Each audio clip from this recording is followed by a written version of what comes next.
Selamat sore Tribuners, jumpa lagi dalam program Tribun Timur Update edisi Jumat 28 Februari 2025 bersama saya Fiorena Jiretno.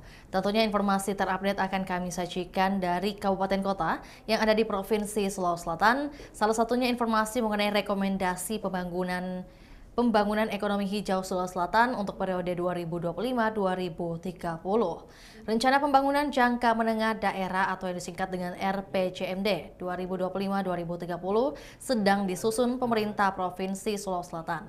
RPJMD ini penting menjadi acuan dalam perumusan program kerja Gubernur Andi Sudirman Sulaiman dan Wakil Gubernur Fatmawati Rusti. Untuk informasi lebih lengkapnya, tentu kita sudah terhubung dengan rekan Fakih yang akan melaporkan lebih detail. Selamat sore rekan Fakih. Ya, selamat sore Tribuners. Iya, baik. Rekan Fakih, dapat Anda sampaikan bagaimana jalannya RPJMD yang dibahas di hari ini dan juga bagaimana fokus utama dalam RPJMD ini. Silakan. Pemerintah Provinsi Sulawesi Selatan bersama The International Center of Research in Agroforestry atau ICRAF mematangkan rencana pembangunan jangka menengah daerah atau RPJMD 2025-2030. Pemerintah Provinsi Sulawesi Selatan menyusun rencana induk dan peta jalan pertumbuhan ekonomi hijau atau yang biasa dikenal dengan Green Growth Plan Sulawesi Selatan.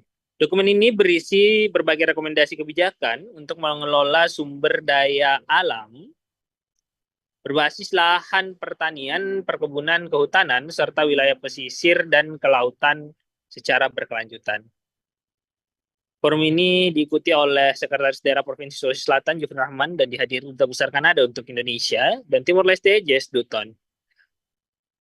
Selama beberapa tahun terakhir, ICRAF bersama pemerintah Provinsi Sulawesi Selatan melalui Bapelitbangda melakukan riset terhadap dampak perubahan iklim yang telah dirasakan nyata oleh masyarakat di Sulawesi Selatan.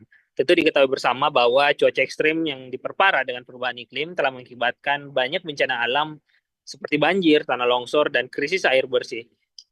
Dampak perubahan iklim juga dirasakan pada sektor pertanian dengan adanya penurunan produktivitas pada beberapa komunitas unggulan Sulsel seperti kakao dan juga padi. Padahal Sulsel merupakan produsen beras terbesar